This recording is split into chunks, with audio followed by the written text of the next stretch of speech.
Hey, guess who's back? It's BT with the 2017 MotoGP preseason preview. Actually, it's a season preview. The season starts about 3 days. I know you guys are, and thank you so much for asking.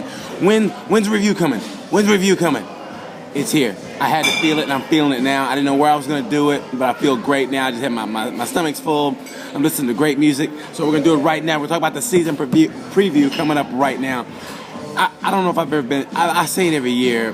2016 I said it, 2015 I said it, but I think 2017 I'm more excited for this season than ever before. But first, you know how we started off. I know you guys hate this, but we'll start off with Moto 3 as always. So listen, we're going to listen to me talk about Moto 3. Moto 3 this year, it's going to be weird because a lot of people left I didn't think should leave. I thought another year Moto 3 would benefit a lot of those riders, but they left, so, God bless them. But I think for the year, you got to look at the favorites for this year. Actually, you got to look at Bulega. Bulega is got to be one of the favorites. Bulega, Canet are some of the favorites. Also, I'm going to say Romano Fenati. Although he's 46 years old, I think Fenati has been in Moto 3 enough that he knows his way around. He knows all the tracks. I'm going to say Fenati is going to be one of the favorites to win. Also, watch the Red Bull rookie Sasaki. What's his name? Sasaki. Ayumu Sasaki. Most of those guys, when they come home from the Red Bull Rookies Cup, when they win it, it takes them a while to get acclimated to, to just Moto 3 racing. But I think Suzuki, something about that guy. Watch him. I'm not gonna say he's gonna win it, but he'll be in the mix. I think he'll do well. So watch out for him. But I really think on the outside looking in, watch for Bo Bendsneyder. Bendsneyder was I know he won a race. I watched him win a race in Assen when he was the Red Bull rookie. So watch out for Bo Bendsneyder. I like the guy. He's tall. He and Bulega, if it don't work out in motorcycle racing, they can always play basketball. Seriously, if MotoGP decide to have a basketball team, those two guys could be in the NBA right now. Seriously, that's how tall they are. But they're really good guys. I really think Bendsneyder's going to be on the outside looking in. But I'm going to predict Bendsneyder wins a race. I'm going to predict he wins a race in Moto 3 this year.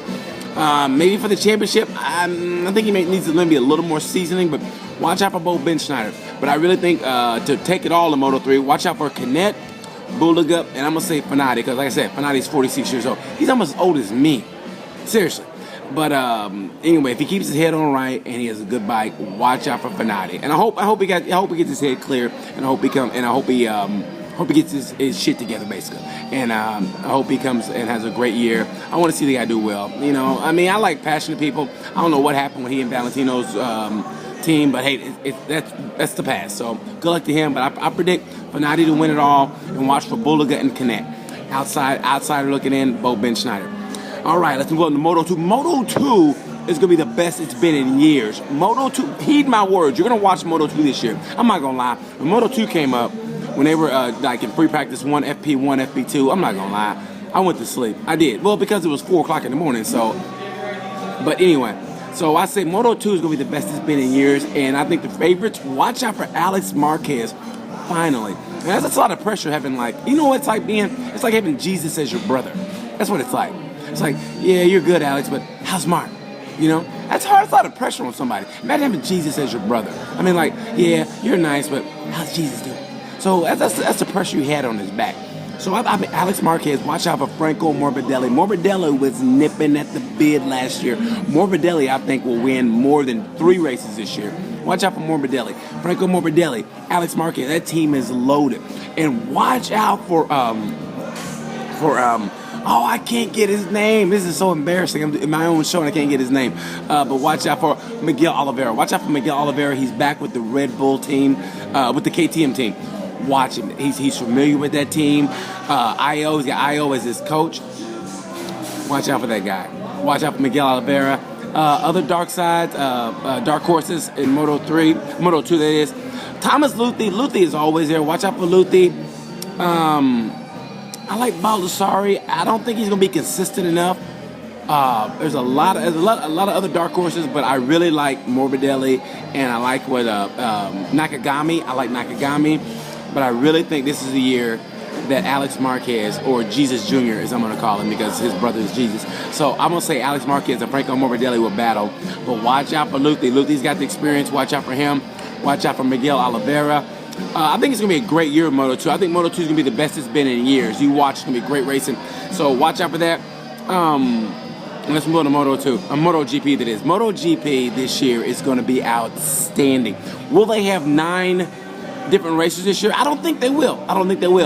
But I think the races to watch this year, obviously are who they always are. Marquez, Vinales, Rossi, and I think a dark horse for the championship is watch out for Crutchlow. You know, Crutchlow won a race in the dry. He kicked Rossi's ass in the dry in Australia. You know how I know? Because I was there. Yeah, so watch out for that race. Watch out for Crutchlow in the dry. Crutchlow could do things. I like what Iannone. Iannone's having a tough time with Suzuki, but I guarantee you he's going to throw that Suzuki around like a $2 whore in a cheap hotel room. You watch what I tell you. He's going to find out what makes that bike tick, and he's going to do it. Suzuki has a good team. Suzuki has a great team. They need Alex Rins needs to mature a little bit. It's interesting that even his own manager said he needs to get off Twitter and needs to get more focused, quit wearing the sunglasses and trying to be cool, basically, and focus on what brought you to the game, and that's being a good motorcycle racer. So if Alex Rins can focus and get rid of the injuries, Alex Rins could be into something. Rookie of the year, though, surprisingly, I'm going to say on paper right now, it's going to be between Zarco and Jonas Folger has kicked ass in the offseason. Folger he surprised himself. He was like, I can't believe I'm this fast. I really can't believe I'm this fast. It's going to be great this year. I think it's going to be the greatest MotoGP season ever. I call this 4 or 5 years ago. If I wasn't so lazy, I'm going to go back and find it through all my YouTube clips, but I'm not going to do that. But I called it. I said when Maverick Vinales was in Moto 3, I said this guy is going to battle Marquez in about 4 or 5 years, and it's going to be historic battles, and I predict that. But heed my words. He's dominating all the time and all the testing in this year, but testing and the race are two different entities. And let me tell you something. When the race happens, you're gonna see how he handles that pressure. He's a preseason favorite, but pressure does a lot of things. Pressure makes diamonds. But you know what else pressure can also do? Pressure can also make you shit your pants. I know, because I've done it. I'm like, oh, I'm scared, and oh boy. So that's what pressure does. So it's going to be interesting if Maverick can handle the pressure. I say he can, because in Moto 3, when he won that championship against Alex Rins and rest his soul, Luis Salam, what he did in the last turn in Valencia to get the championship in Moto 3 over Alex Rins proved to me he's ready for the big time. He did things at 17 that most 17-year-olds couldn't do. He had to eat his words, come back to a team that he left, and he won the championship that year when he was out of it. At least I thought he was out of it.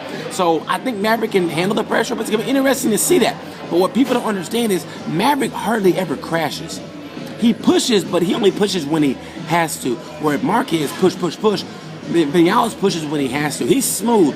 Vinales hardly ever crashes. It's going to be interesting to see this is going to be the greatest year ever. Vinales hardly ever crashes. You got to consider, even though he had a hard offseason, watch Rossi, because if Vinales and Maverick tangle, the benefactor could be Rossi. Say what you want about his age. Listen, I'm not going to disrespect these guys. I'm in pretty good shape, and I didn't really feel my age until like last year or 2 years ago. And I've got years on Rossi. So if people call him old, he's not old.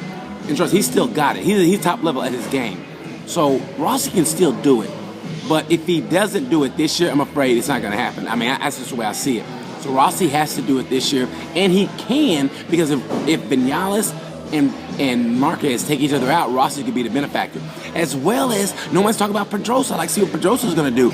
And don't count out Lorenzo. Say what you want to say. When they figure that Ducati out and on the straightaway, especially in Qatar's season opener, you watch out for Lorenzo with that season opener. On the straightaway, it's going to be beautiful to watch him rip it up. I'm just so excited for this season. I don't know what to say. I'm like a kid at Christmas. I can't wait. I don't know about you guys, but I feel like it's like, come on, Christmas. And you don't know what you're going to get, but you think you're going to get the big bicycle. Like, that's what I feel like. So I think it's going to be a great racing. I can't wait for the season to start. For the championship, I'm going to say Rossi. Everybody's picking Vinales or Marquez. I have a spot in my heart for Rossi. I'm going to say Rossi. I'm going to say Rossi for the championship. How about that? I said in 2015, we know what happened. I'm going to say Rossi. I'm going to say for some reason he finds a way. He finds a way, because that's what champions do. He's not a 9-time world champion by accident. So I'm going to say Rossi, and I'm going to say he, Marquez, and Vinales battle it out. Outsider, looking in, I'm going to say Crutchlow, and I'm going to say watch out for Pedrosa. Pedrosa's healthy. He looks happy. Don't let testing fool you. When it comes to the racing, it's going to be the same old people. It's the same old usual suspects. The prettiest bike on the grid, I'm going to go with the KTM boys, Bradley Smith and Paul Espargaro. Beautiful bikes. Too bad they're going to be behind. They're still trying to develop the bikes. I wish them luck, but it's going to be a beautiful bike. But too bad Beauty doesn't win races. But it's going to be beautiful. They're going to have a beautiful bike. It's like a girl. It's like a girl with really big boobs, and she's pretty, but she can't add or subtract. She's like stupid. Man, she's pretty. You go, hey, what's your name? She go, my name is Melissa. You go, oh man, just be quiet and just look pretty. That's what the KTM bike is going to be like. I wish those guys luck at the end of the year. I really do. But I think the people are going to make some noise. Like I said, other than the usual suspects, are going to be Jonas Folger, Johan Zarco. I'm going to predict Petrucci also. Petrucci with that Ducati is beautiful. So watch out for Petrucci also. Petrucci, even Redding. Watch out Petrucci, Redding, Crutchlow, and the Satellite Boys. The Tech 3 Yamaha crew is going to be on it. Plus, Dorna got some extra money, and they put that money into the satellite team so the grid can get it closer. So how great is MotoGP? They're going to make the grid closer so the racing is closer, and us, the fans, benefit from it. This went on way too long, but that's how excited I am for the season. I know you guys can't wait. So I hope you guys enjoy this. I'm excited. You're excited. Come on, Qatar. Let's bring it on. Thanks for listening to BT on the BT GP season opener review. Until then, you know the word. Peace.